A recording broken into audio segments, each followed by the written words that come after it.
এই বলে গাভীটি অনেক বড় হতে লাগে। আর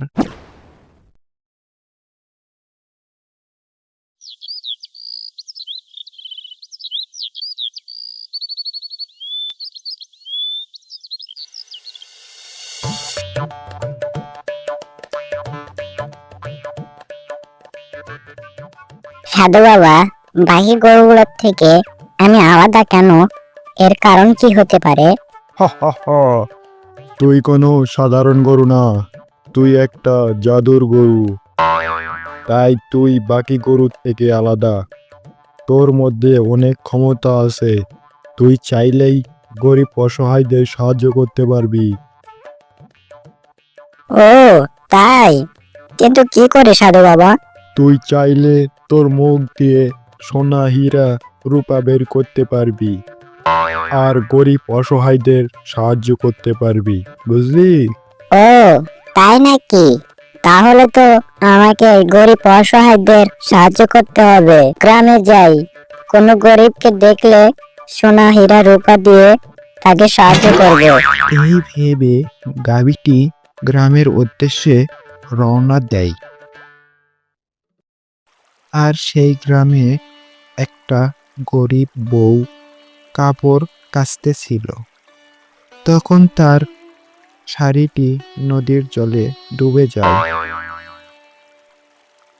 হায় হায় আল্লাহ, এ কি হলো? কয়েকদিন আগেই শাড়িটি কিনেছিলাম 300 টাকা দিয়ে, মাত্র একদিন পরেছিলাম, নতুনই রয়েছে, তার মধ্যে শাড়িটি ডুবে গেল।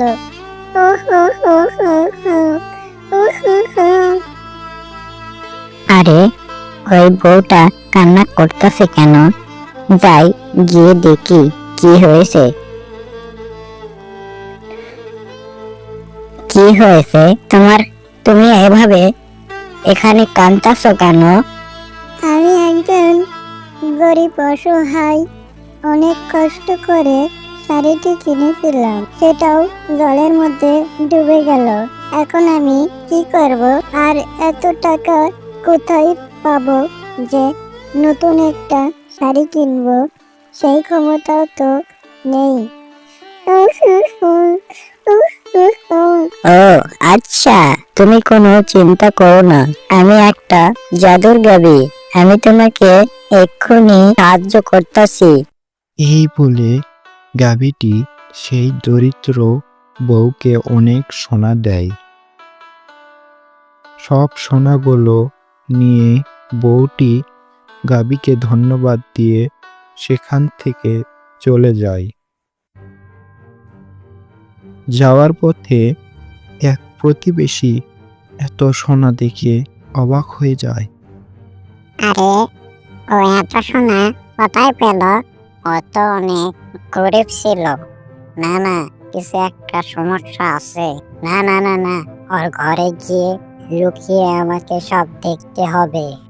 আর এদিকে বউটি ঘরে এসে তার বরকে সবকিছু বলে দেয় যে সে এতগুলো সোনা কিভাবে পেল। তাদের এসব কথাবার্তা প্রতিবেশী সেই দুষ্টু বউটি জানালা দিয়ে উকি দিয়ে সব শুনে ফেলে।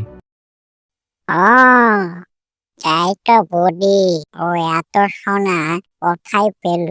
না না না, আমাকেও যেতে হবে ওই গাভীর কাছে, দেখতে হবে ও আমাকে কতগুলো সোনা দেয়।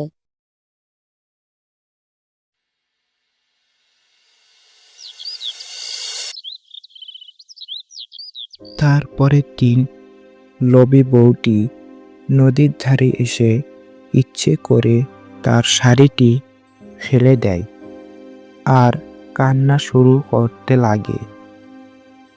হায় হায় হায়, আমার এত সুন্দর শাড়ি জলে ডুবে গেল, এখন আমি কি করব? আরে এই বউটার আবার কি হলো? গিয়ে দেখি কি হয়েছে।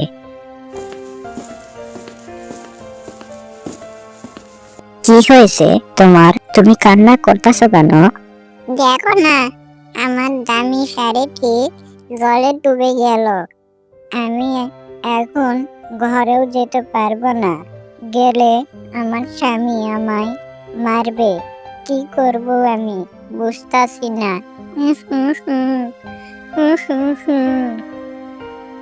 তুমি কান্না করো না, কেউ তোমাকে মারবে না।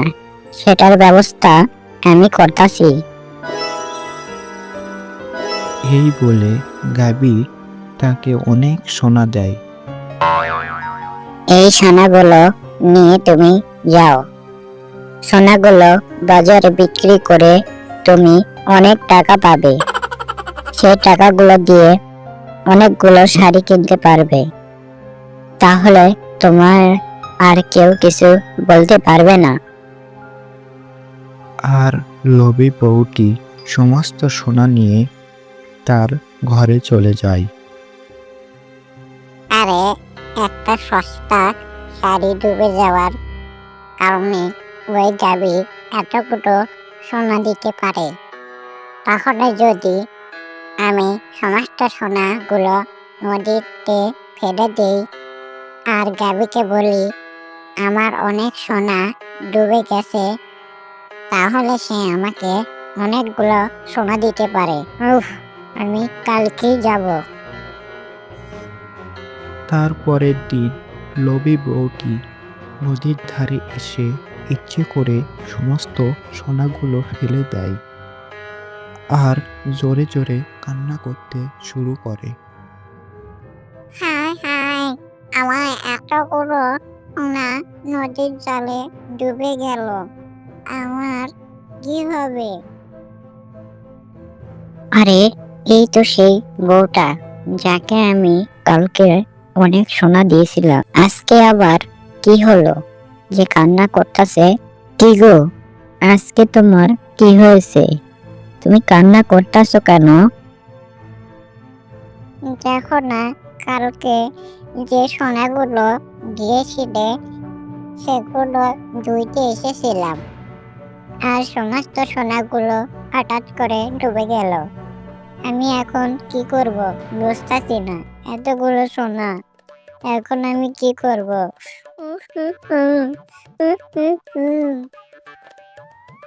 এই, তুমি আমাকে বোকা পেয়েছো নাকি?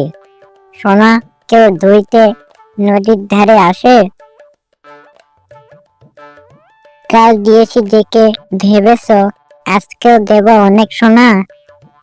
তুমি তো অনেক লোভী, তুমি কিছুই পাবে না।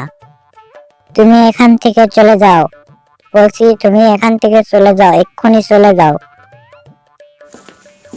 এই বলে গাবিটি গ্রামের মোড়ল মশাইয়ের বাড়িতে আসে আর মোড়ল মশাই তাকে ঘাস খেতে দেয়। আরে এই মোড়ল মশাই তো অনেক ভালো, আমাকে খেতে দিল। তাকে তো আমার কিছু দেওয়া উচিত। এই বলে গাবিটি খুশি হয়ে মোড়ল মশাইকে অনেক হিরে দেয়। মেরেই ফেলবে। এই বলে গাবিটি তাড়াতাড়ি করে পালিয়ে যায়। আরে তোমার কি হয়েছে? তুমি জল খাবে নাকি? তোমার কথা শুনে আমার মনটা জুড়িয়ে গেল। সবাই আমার কাছ থেকে ফায়দা নিতে চায়, কেউ আমাকে জিজ্ঞেস করে না আমি কি চাই। এই প্রথম তুমি জিজ্ঞেস করলে। তুমি সত্যি অনেক ভালো, তোমার সাথে আমি থাকতে চাই। তুমি কি আমাকে তোমার সাথে আমাকে রাখবে? হি হি হি, আমার কাছে কি বা আছে? যতদিন ইচ্ছে আমার কাছে থাকতে পারো, আমার কোনো অসুবিধা নেই। তাছাড়া আমার এই দুনিয়াতে আর কেউ নেই। এরপর থেকে তারা দুজন বন্ধুর মতো জীবনযাপন শুরু করে। এভাবে কিছুদিন কেটে যায় আর ওইদিকে সেই মোড়ল মশাই গাবিকে খুঁজতে খুঁজতে সেখানে চলে আসে। এই মন্টু, চুপচাপ করে গাভীটি আমাকে দিয়ে দে, তা না হইলে আমি তোকে মেরেই ফেলবো। দে বলছি, তাড়াতাড়ি দে। ক্ষমা করুন মোড়ল মশাই, এই গাবি আপনাকে দিতে পারবো না। কি এত বড় কথা? গাভীটি তুই দিবি না আমাকে? দাঁড়া, তোকে দেখাচ্ছি মজা। পরের দিন মোড়ল মশাই গ্রামবাসীদের ডাকে আর বলে, শোনো গ্রামবাসী, এই মন্টু আমার কাছ থেকে ওই ঘরটি ভাড়ায় নিয়েছে। 6 মাস হয়েছে, কিন্তু কোনো ভাড়া দেয় নাই। তাই তাকে আমি আমার ঘর থেকে বের করে দিচ্ছি। শোন শোন মন্টু, এখনো সময় আছে, গাভীটি আমাকে দিয়ে দে। আমার বাড়িটি তোর নামে লিখে দিব। আমি আমার বন্ধু গাবিকে ছাড়তে পারবো না মোড়ল মশাই, আপনি চাইলে আমাকে ঘর থেকে বের করে দিতে পারেন। মন্টুকে মোড়ল মশাই ঘর থেকে বের করে দেয়। তখন মন্টু কষ্ট পেয়ে গাভীটির কাছে আসে আর সব কিছু খুলে বলে। সত্যি বন্ধু, তোমার কোনো তুলনা নেই। তুমি আজকে দেখিয়ে দিয়েছো বন্ধু কাকে বলে। তুমি এই দেখো বন্ধু। এই বলে গাভীটি অনেক বড় হতে লাগে আর তার মুখ দিয়ে অনেক সোনা বের হতে লাগে। দেখো মন্টু, বাঁচা মরা আমাদের হাতে থাকে না, কিন্তু আমাদের বন্ধুর কিছু হবে সেটা আমরা মেনে নেব না। আর তোমার মতো বন্ধু পাওয়া ভাগ্যের ব্যাপার। আমি তোমাকে রক্ষা করব। এই বলে গাভীটি তার পেট থেকে একটা সোনার সিঁড়ি বের করে দেয়। বন্ধু মন্টু, দরজা খুলে আমার পেটের মধ্যে চলে আসো। তুমি আজ থেকে আমার পেটের মধ্যেই থাকবে। পেটকে তুমি তোমার ঘর মনে করবে। তোমার কোনো অসুবিধা হবে না। তুমি চাইলে যখন ইচ্ছা পেটের মধ্যে থেকে তুমি বাইরে যেতে পারবে। আমরা দুজন একসাথে থাকবো, কি বলো? এরপর মন্টু ভিতরে গিয়ে দেখে অনেক সোনা। মন্টু দেখে অবাক হয় এবং খুশি হয়। তারপর থেকে তারা দুজন হাসি খুশি ভাবে জীবনযাপন করতে থাকে।